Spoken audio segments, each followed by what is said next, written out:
I will make this video, but one second. I'm listening to Mecca Does It.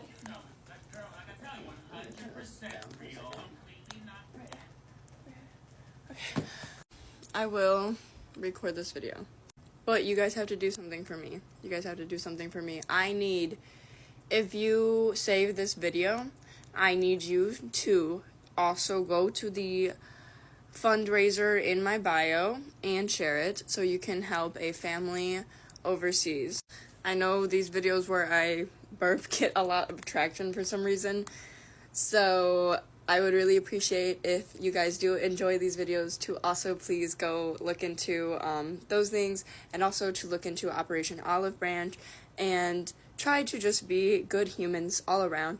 It really saddens me so many people dropped off, not necessarily because they're gone from me, but because it saddens me to know that my fans for the beginning stages of my micro career on my main account were so, they just didn't care about human rights, and I never knew that, so it kind of makes me sad.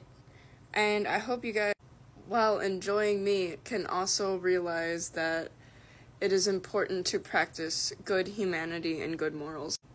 And by the way, before I get a comment about, well, you did your job, good morals does not mean purity. That is a religious concept. Good humanitarian morals means basically caring about human rights. Anyways, now that you've watched this far, and I'm appreciative of you if you did, we are going to let out the loudest burp you've heard.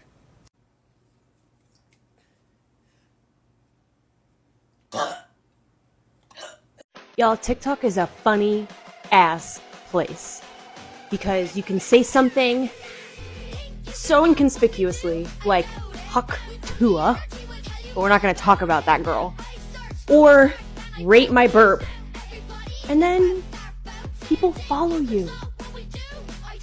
What is happening? Listen, I will give the people what they want, so ask and you shall receive. And what can I say? I'm a woman of the people. So if that's what y'all want, that's what y'all gonna get. That's it. Rate that one.